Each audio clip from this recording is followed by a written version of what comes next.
Mas Miguel não fazia ideia de que aquele jardim guardava um segredo que estava diretamente ligado ao seu próprio passado. Miguel tinha 32 anos quando sua vida desmoronou completamente. Carpinteiro talentoso, ele havia perdido o emprego há 6 meses, logo após o divórcio que consumiu suas economias e sua paz. Vivia agora em um pequeno apartamento nos arredores da cidade, dividindo o aluguel com um colega que mal conhecia. As contas se acumulavam sobre a mesa da cozinha como lembretes cruéis de sua nova realidade. Mas havia algo mais profundo, que sempre acompanhou Miguel.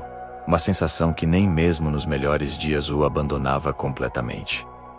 Ele era adotado, sabia disso desde criança.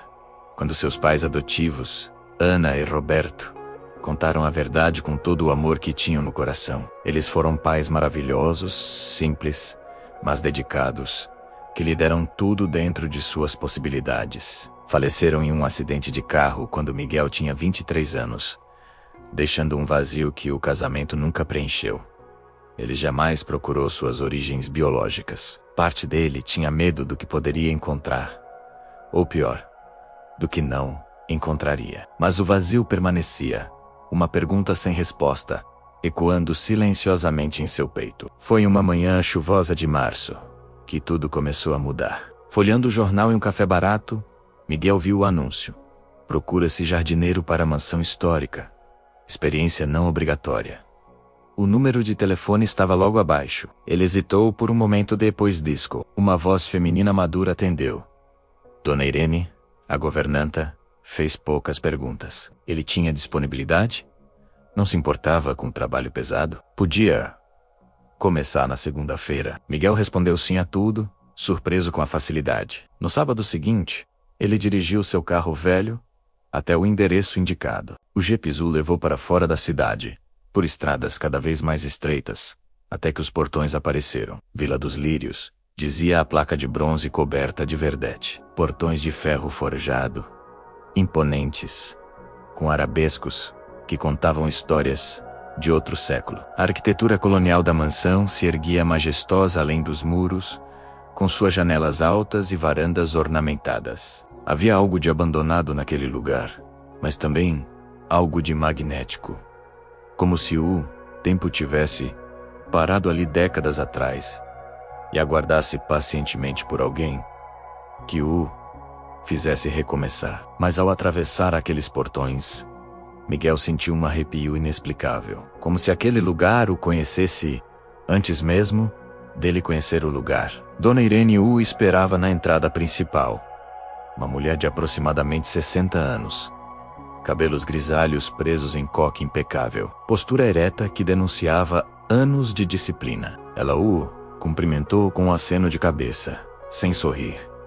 E imediatamente começou a explicar as regras. Horário das 7 da manhã às 5 da tarde, com 1 hora para almoço. Não entrar na ala leste da mansão sob nenhuma circunstância. Não fazer perguntas sobre a patroa, a senhora Helena. Receberia em dinheiro todo dia 15. Miguel concordou com tudo, tentando absorver cada palavra, enquanto seguia a Dona Irene pelos corredores da casa. Móveis antigos cobertos com lençóis brancos, lustres de cristal empoeirados, retratos nas paredes, mostrando pessoas de outras épocas com rostos sérios e roupas formais. A mansão respirava memórias que não eram suas. Finalmente, atravessaram a cozinha ampla e saíram pela porta dos fundos. E então, Miguel viu o jardim. 2 hectares de abandono absoluto se estendiam diante dele. Roseiras que um dia devem ter sido magníficas agora eram apenas galhos secos e espinhos. 3 fontes de pedra, com anjos e golfinhos esculpidos, estavam completamente secas, cheias de folhas mortas e musgo. Estátuas gregas apareciam entre a vegetação selvagem, cobertas de eira e manchas verdes. Um gazebo de madeira no centro do jardim estava em ruínas, com tábuas soltas e telhado parcialmente desabado. Caminhos de pedra desapareciam sob camadas de terra e ervas daninhas. Era um cemitério de beleza.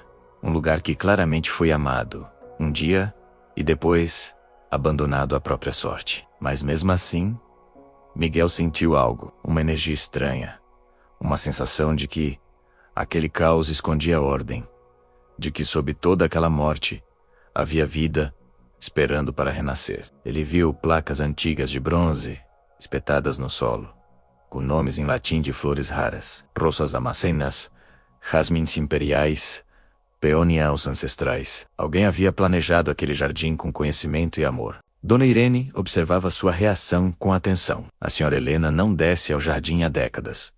Ela disse com voz neutra. Ela quer que você o restaure, mas ela nunca virá vê-lo. Miguel olhou para a governanta, confuso. Por que então restaurar? Dona Irene não respondeu. Apenas entregou a ele um molho de chaves. Ferramentas estão no galpão ali. Ela apontou para uma construção de madeira no canto do jardim. Comece segunda-feira, 7 em ponto. E se virou para voltar à mansão. O primeiro dia de trabalho começou sob um céu cinzento, que ameaçava chuva. Miguel chegou pontualmente, vestindo roupas velhas e botas gastas. Ele decidiu começar pela área mais próxima ao gazebo, imaginando que aquele seria o ponto central do jardim restaurado. Armado com tesoura de poda, ancinho e luvas grossas, começou a remover camadas e camadas de vegetação morta. O trabalho era árduo, mas havia algo de meditativo nele. Ao cada galho cortado, a cada punhado de herbas arrancadas, Miguel sentia como se estivesse desenterrando não apenas plantas, mas também histórias. Por volta de uma aldeia, suado e cansado, ele encontrou algo. Sob trepadeiras densas, havia um banco de pedra esculpida, com detalhes florais delicados nas laterais. Ele limpou a superfície com cuidado e viu uma inscrição gravada: para meu pequeno jardineiro, 1995. Miguel passou os dedos sobre as letras desgastadas pelo tempo, sentindo um aperto inexplicável no peito. Quem era esse pequeno jardineiro? Por que aquele lugar foi abandonado? Ele olhou para a mansão e viu uma silhueta na janela do segundo andar. Uma figura feminina, imóvel, observando-o fixamente. Miguel ergueu a mão em um cumprimento hesitante, mas a figura recuou e desapareceu atrás das cortinas. Dona Helena, ele pensou. A mulher que não descia ao jardim há décadas, mas que o observava da janela. Durante a tarde, enquanto continuava trabalhando, ele ouviu música clássica vindo da casa. Piano, tocado com habilidade, mas também com profunda melancolia. Chopin, ele reconheceu, embora não soubesse dizer qual peça exatamente. As notas flutuavam pelo ar como lágrimas invisíveis, preenchendo o jardim abandonado com uma tristeza antiga. Miguel trabalhou até às 5 em ponto, guardou as ferramentas e se despediu de Dona Irene, que apenas acenou da porta da cozinha. Mas o que Miguel não sabia é que naquele exato momento, Helena olhava pela janela com lágrimas nos olhos, reconhecendo algo impossível. Os dias seguintes se repetiram com pequenas variações. Miguel chegava às 7, trabalhava até às 5, fazia pausas apenas para comer o sanduíche que trazia de casa. O jardim começava a revelar sua estrutura original. Ele descobriu um sistema de irrigação antigo, ainda funcional depois de alguns reparos. Limpou as fontes e, com a ajuda de um encanador que Dona Irene contratou, conseguiu faz-clós jorrar água novamente. O som da água corrente trouxe vida ao lugar. As estátuas, uma vez limpas, mostraram-se verdadeiras obras de arte. Mármore italiano, esculpido por mãos habilidosas. Miguel podava, cavava, plantava. Usava seu próprio dinheiro para comprar algumas mudas de flores, incapaz de resistir ao impulso de ver aquele lugar florescer novamente. E sempre, todos os dias, ele sentia aquela presença. A silhueta na janela, observando a música ao piano, tocada com dedos que pareciam conversar com fantasmas. Dona Irene permanecia distante e profissional, respondendo apenas o necessário quando Miguel tentava iniciar conversas. Era como se a mansão inteira tivesse presa em um luto silencioso, esperando por algo que talvez nunca viesse. No quinto dia, uma sexta-feira de final de tarde, Miguel decidiu trabalhar um pouco além do horário. Estava quase terminando de podar uma última roseira teimosa, cheia de espinhos, mas com alguns brotos verdes promissores. O céu estava alaranjado, aquela luz dourada de fim de tarde que transforma tudo em pintura. Ele estava tão concentrado que quase não ouviu. Mas então o som chegou até ele. Claro e inconfundível. Alguém chorando. Não era choro contido ou discreto. Era choro de dor profunda. Daqueles que saem do peito, quando não há mais forças para segurar. Miguel largou a tesoura de poda e seguiu o som. Seus passos o levaram até o gazebo, agora parcialmente restaurado, com tábuas novas substituindo as podres. E lá estava ela, Helena, a mulher que ele nunca havia visto de perto, apenas como silhueta na janela. Ela estava sentada no banco de pedra que Miguel havia descoberto, segurando uma fotografia antiga contra o peito. Vestia um vestido simples de linho bege, cabelos grisalhos soltos sobre os ombros. Descalça, ela chorava com os olhos fechados, balançando levemente para frente e para trás, como se embalasse algo invisível em seus braços. Miguel ficou paralisado por um instante. Deveria se retirar discretamente, fingir que não viu, mas algo mais forte que a razão o empurrou para frente. Desculpe, ele disse, suavemente. Com a senhora está bem? Helena abriu os olhos bruscamente, assustada. Por um segundo, pareceu que ela iria se levantar e sair correndo. Mas então seus olhos encontraram os de Miguel e algo aconteceu. Algo que nenhum dos dois conseguiria explicar depois. Ela parou de se mexer, limpou as lágrimas com as costas da mão e simplesmente olhou para ele. Realmente olhou, como se estivesse tentando memorizar cada traço de seu rosto, cada detalhe. Este jardim, ela disse finalmente, com voz rouca de tanto chorar, ele traz muitas lembranças. Miguel deu mais alguns passos, e com uma delicadeza que ele próprio não sabia possuir, sentou-se no chão próximo ao banco, numa distância respeitosa. Não no banco ao lado dela, o que seria presunçoso, mas perto o suficiente para mostrar que estava ali. Se ela quisesse falar, Helena olhou para ele com surpresa. Dona Irene não te contou para não falar comigo? Miguel sorriu de leve. Ela contou. Mas eu nunca fui muito bom em seguir regras quando alguém está sofrendo. Pela primeira vez em décadas, Helena sentiu vontade de sorrir. Não chegou a sorrir de fato, mas a vontade estava lá. Ela olhou ao redor do jardim, vendo as transformações que Miguel havia feito. Você trouxe este lugar de volta à vida, ela murmurou. Eu achei que isso era impossível. Miguel seguiu seu olhar. Foi fácil. Ele sempre esteve vivo.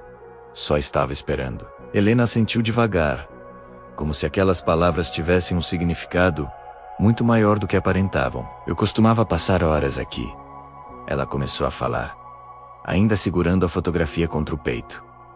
Cada flor foi plantada com um propósito. As rosas brancas eram para a pureza. As vermelhas, para amor. Os jasmins, para a doçura. Esse jardim foi meu refúgio quando tudo mais desmoronou. Miguel escutava em silêncio, sabendo que às vezes as pessoas só precisam de alguém que ouça. Helena respirou fundo. Eu plantei este jardim com a pessoa mais importante da minha vida. Cada semente, cada muda, cada pedra desses caminhos. Ele era tão pequeno, mas já amava a terra, amava ver as coisas crescerem. Eu costumava chamá-lo de meu pequeno jardineiro. Miguel sentiu um arrepio percorrer sua espinha quando ouviu aquelas palavras. Meu pequeno jardineiro, a mesma frase gravada no banco de pedra. Helena continuou falando, como se uma represa tivesse se rompido dentro dela, depois de anos de silêncio. Você tem olhos gentis, ela disse de repente, olhando diretamente para Miguel. Olhos que já conheci. Olhos que me olhavam com confiança total, sem medo, sem julgamento. Miguel sentiu seu coração acelerar sem entender por quê. A senhora quer falar sobre ele? Ele perguntou suavemente. Sobre seu pequeno jardineiro? Helena fechou os olhos, e novas lágrimas escorreram. Ele não é mais pequeno. Ele tem 32 anos agora. Ou teria, se eu soubesse onde ele está. A confusão de Miguel aumentou. A senhora perdeu contato com seu filho? Helena soltou uma risada amarga. Perder contato é um jeito gentil de dizer. A verdade é que me tiraram ele. Minha família, meu sobrenome, meu status social. Tudo isso foi mais importante do que meu filho, do que o amor. E então ela começou a contar. Tinha 22 anos quando engravidou. Era jovem, apaixonada por um rapaz que trabalhava como mecânico, alguém que sua família considerava inferior. Quando seus pais descobriram a gravidez, a trancaram na mansão durante 9 meses. O pai da criança desapareceu, e Helena nunca soube se ele tinha fugido por covardia ou se tinha sido ameaçado. Talvez até pior. Ela deu à luz sozinha, apenas com uma parteira, em um quarto frio da ala leste da mansão. Mas os primeiros 3 meses foram de felicidade pura. Ela e seu bebê, naquele jardim, sob o sol, embalados pelo canto dos pássaros. Ela cantava para ele, prometia protegê-lo, para sempre jurava que nada o separaria. Miguel ouvia, hipnotizado, cada palavra caindo sobre ele, como gotas de chuva quente. Mas a pressão da família foi insuportável. Helena continuou, a voz quebrando. Minha mãe dizia que eu estava arruinando nosso nome, que a criança não teria futuro, que seria melhor para todos se ele fosse adotado por uma família de verdade. Eu resisti, lutei. Mas eu era jovem, assustada e completamente sozinha. Eles me fizeram assinar os papéis quando ele tinha 3 meses. Disseram que era pelo bem dele, que ele teria uma vida melhor. Miguel mal conseguia respirar. Seu coração batia tão forte que ele tinha certeza de que Helena podia ouvi-lo. Quando? Ele perguntou, a voz saindo rouca. Quando isso aconteceu? Helena olhou para ele com olhos vermelhos. 15 de março de 1993. Ele nasceu às 4h37 da manhã, no Hospital Santa Clara. Pesava 3 quilos e 200 gramas. Tinha um choro forte, saudável, e tinha uma marca de nascença, em forma de meia-lua, no ombro esquerdo. O mundo de Miguel parou de girar. Sua visão ficou turva nas bordas. Ele sentiu como se estivesse caindo. Mesmo estando sentado no chão quale hospital, ele conseguiu sussurrar, embora já soubesse a resposta. Santa Clara, Helena repetiu, olhando para ele com atenção crescente. Na zona norte da cidade, por quê? Miguel não conseguia falar. Seus lábios se moviam, mas nenhum som saía. Helena se inclinou para a frente, deixando a fotografia cair no colo. Está tudo bem. Você ficou pálido. Miguel balançou a cabeça, tentando organizar os pensamentos que giravam caóticos em sua mente. Ele começou, depois parou. Respirou fundo. Eu fui adotado. Helena ficou imóvel. Com 3 meses de idade, Miguel continuou, cada palavra saindo com dificuldade crescente. No Hospital Santa Clara, 15 de março de 1993. O silêncio que se seguiu era tão denso que parecia sólido. Helena levantou-se lentamente do banco, as pernas tremendo. Não, ela sussurrou. Não é possível. Miguel também se levantou, apoiando-se no gazebo. Que horas? Helena perguntou, a voz subindo. Que horas você nasceu? 4h37 da manhã, Miguel respondeu. E viu Helena cambalear. Ele a segurou pelos braços, impedindo que ela caísse. Os dois estavam tremendo agora, olhando um para o outro, com uma mistura de terror e esperança impossível. Mas Helena, agora com as mãos nos ombros de Miguel, disse com voz firme, apesar das lágrimas. Ele tinha uma marca de nascença. Preciso ter certeza. Preciso saber. Miguel, com lágrimas nos olhos, lentamente remove a camisa e vira o ombro esquerdo. Aos poucos, Miguel começou a trazer pedaços de sua vida para a mansão. Fotos de Ana e Roberto. Alguns objetos que pertenceram a eles. Ferramentas de carpintaria que herdou do pai. Helena recebeu tudo com gratidão, entendendo que aquelas pessoas eram parte essencial de quem Miguel era. Ela criou um espaço especial na biblioteca, uma prateleira dedicada a Ana e Roberto, com suas fotos e pertences. Meus sogros, ela dizia com um sorriso triste, mas sincero, as pessoas que foram os verdadeiros pais do meu filho. Dona Irene se adaptou à nova realidade com surpreendente facilidade. Ela sempre soube da dor de Helena. Sempre desejou que ela encontrasse paz. E agora, vendo a mansão ganhar vida novamente, vendo Helena sorrir, ela sentia que seu trabalho ali finalmente tinha propósito completo. Ela preparava refeições elaboradas, sabendo que agora havia alguém para apreciá-las. Colocava flores frescas em todos os cômodos. A mansão, que parecia um mausoléu durante tanto tempo, começava a parecer um lar. 3 meses se passaram. O jardim, estava completamente transformado. Roseiras floridas em vermelho, branco e rosa exibiam suas flores orgulhosamente. As fontes funcionavam perfeitamente, suas águas cristalinas refletindo o céu. O gazebo, completamente restaurado, tinha bancos novos e trepadeiras de jasmim começando a subir por suas colunas. Caminhos de pedra, agora limpos e bem definidos, serpenteavam entre canteiros coloridos. Era um jardim digno de revistas de arquitetura, mas mais importante, era um jardim cheio de amor e significado. Miguel havia se mudado para uma casa menor, dentro da propriedade. Uma antiga casa de caseiros, que foi reformada. Não como empregado, Helena fez questão de esclarecer, mas como família, como filho que volta para casa e precisa de seu próprio espaço. Eles jantavam juntos todas as noites na sala de jantar, que Helena não usava há décadas. Conversavam por horas, sobre tudo e nada. Esse beces riam, às vezes choravam, mas sempre se conectavam. Helena ensinou Miguel a tocar piano. Ele não tinha talento natural, mas ela era paciente, e ele descobriu que adorava tentar. Miguel ensinou Helena a carpintaria básica, e juntos construíram um novo banco para o jardim, com as iniciais deles gravadas. Helena voltou a visitar a cidade, algo que evitava há anos. Com Miguel ao seu lado, sentiu coragem para enfrentar olhares curiosos e sussurros. Eles foram juntos ao cemitério onde Ana e Roberto estavam enterrados. Helena levou um buquê imenso de rosas brancas e se ajoelhou diante das lápides. Obrigada, ela sussurrou, tocando a pedra fria com os dedos. Obrigada por cuidarem do meu maior tesouro quando eu não pude. Obrigada por lhe darem o amor que ele merecia. Obrigada por serem os pais que eu deveria ter sido. Miguel chorou ao lado dela, sentindo que finalmente suas duas famílias, a que o criou e a que o gerou, estavam conectadas. Ele colocou flores frescas nos túmulos e prometeu em silêncio que nunca esqueceria o que Ana e Roberto fizeram por ele. A notícia do reencontro se espalhou pela vizinhança aos poucos. Algumas pessoas reagiram com genuína alegria, outras com curiosidade mórbida. Mas Helena não se importava mais. Ela tinha seu filho de volta. O que os outros pensavam era irrelevante. Ela começou a fazer algo que nunca teve coragem antes.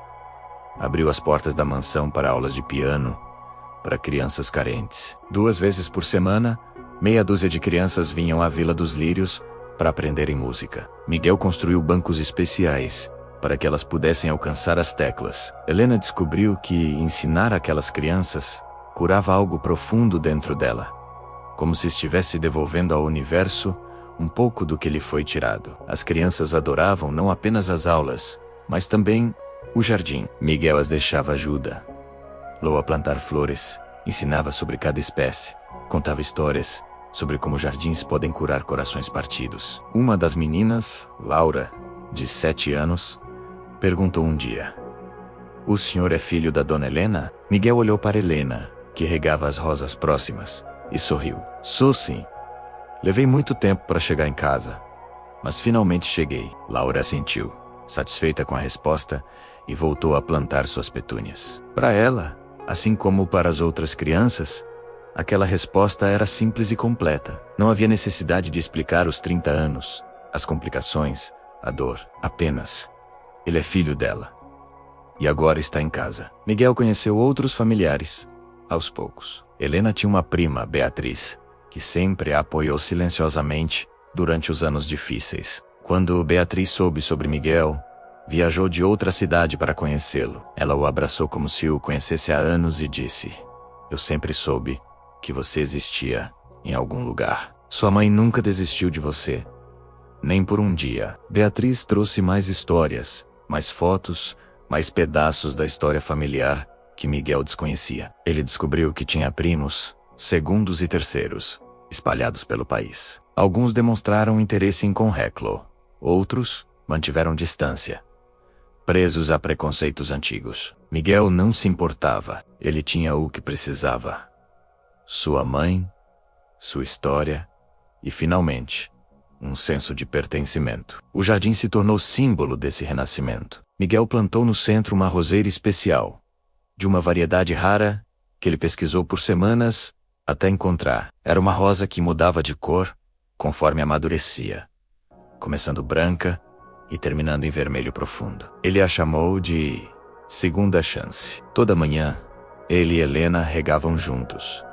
Um pequeno ritual que consolidava seu vínculo. A roseira floresceu magnificamente, como se entendesse o significado de seu nome e quisesse honrá-lo. Visitantes que vinham à mansão sempre comentavam sobre ela, sobre como era bonita e única. Miguel sorria e dizia: algumas coisas precisam de tempo para florescer, mas quando florescem, valem toda a espera. Certa tarde, enquanto trabalhavam lado a lado no jardim, Helena disse algo que ficaria gravado na memória de Miguel para sempre. Você sabe por que você sentiu aquela conexão estranha no primeiro dia? Ela perguntou, removendo folhas secas de um canteiro. Miguel balançou a cabeça, esperando, porque as raízes sempre reconhecem o solo onde foram plantadas. Você só estava voltando para casa.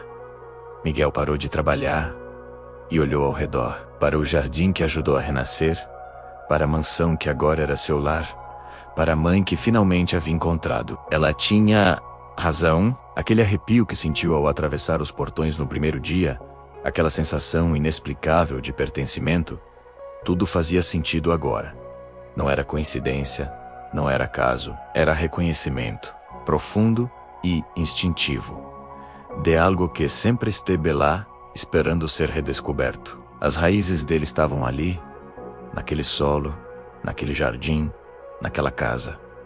E agora, finalmente, ele podia florescer. Os meses continuaram passando, trazendo suas estações. O jardim mudava com cada uma delas, mostrando novas cores, novos aromas, novos milagres pequenos. Mas a maior transformação não era na natureza ao redor, era nas duas pessoas que cuidavam dela. Helena não era mais a mulher isolada e presa em um luto eterno. Ela ria, cantava, vivia. Miguel não era mais o homem perdido e vazio, que aceitou um emprego por desespero. Ele tinha propósito, tinha história, tinha raízes. Eles haviam perdido 30 anos, isso era verdade inegável. Mas nos meses desde o reencontro, eles construíram algo precioso. Não podiam recuperar o tempo perdido, mas podiam criar memórias novas. E era isso que faziam.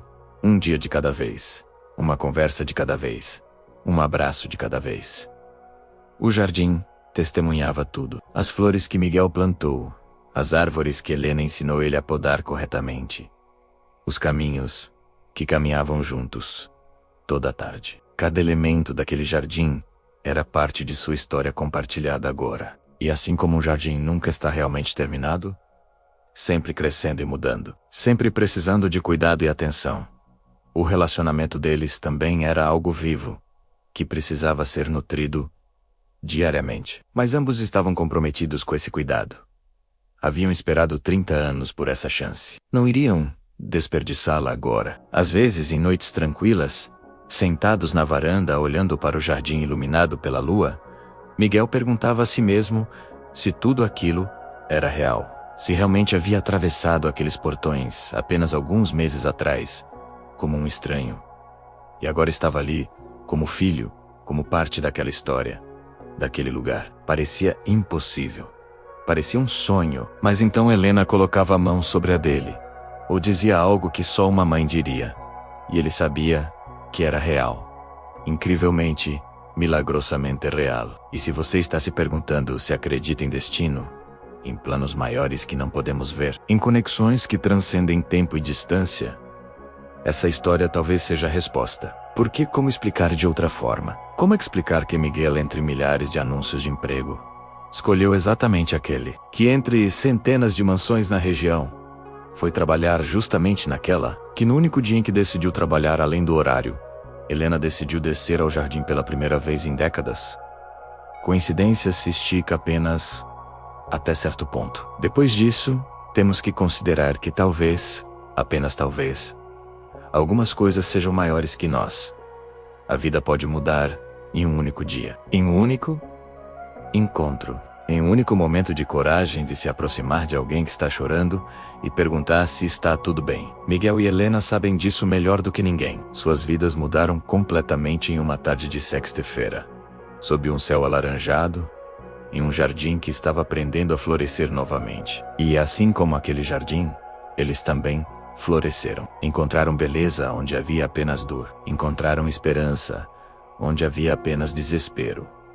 Encontraram um ao outro onde havia apenas vazio. E isso, talvez, seja o verdadeiro milagre. Não o acaso impossível que os reuniu, mas a escolha diária de construírem juntos algo novo e bonito das ruínas do que foi perdido. Então, se esta história tocou algo dentro de você, se fez você pensar sobre as pessoas que perdeu, sobre as conexões que busca, sobre os vazios que carrega, saiba que não está sozinho. Todos nós temos jardins abandonados dentro de nós, lugares que foram amados um dia e depois esquecidos. Mas como Miguel e Helena descobriram, nunca é tarde demais para restaurar o que foi perdido. Nunca é tarde para voltar para casa, onde quer que casa seja. Nunca é tarde para uma segunda chance. Compartilhe essa história com alguém que precisa acreditar nisso. Alguém que está passando por um momento difícil, que perdeu a esperança, que se sente desconectado do mundo. Deixa nos comentários aqui embaixo se você acredita em destino. Se já viveu algo que parecia impossível, mas aconteceu mesmo assim. E, se ainda não está inscrito no canal, se inscreve agora. Porque toda semana eu trago histórias assim, histórias que emocionam, que fazem pensar, que nos lembram de que a vida é cheia de possibilidades que nem conseguimos imaginar. Ativa o sininho das notificações para não perder nenhuma narrativa que pode mudar sua perspectiva. Assim como um jardim abandonado mudou completamente a vida de duas pessoas. Obrigado por ter ficado comigo até aqui, por ter aberto seu coração para essa história de Miguel e Helena, de jardins que florescem e filhos que voltam para casa. Até a próxima história. E lembra sempre, algumas raízes são tão profundas que nem 30 anos de separação podem arrancá-las. Às vezes, você está exatamente onde precisa estar, mesmo quando parece que está completamente perdido. Às vezes, o emprego que você aceita por desespero é, na verdade, o caminho que o universo traçou para te levar para casa. E às vezes, um jardim abandonado está apenas esperando pelas mãos certas para florescer novamente. Foi o que aconteceu na Vila dos Lírios. Foi o que aconteceu com Miguel e Helena. E quem sabe, o que está esperando para florescer na sua vida, se você tiver coragem de atravessar os portões e fazer o trabalho. Até a próxima.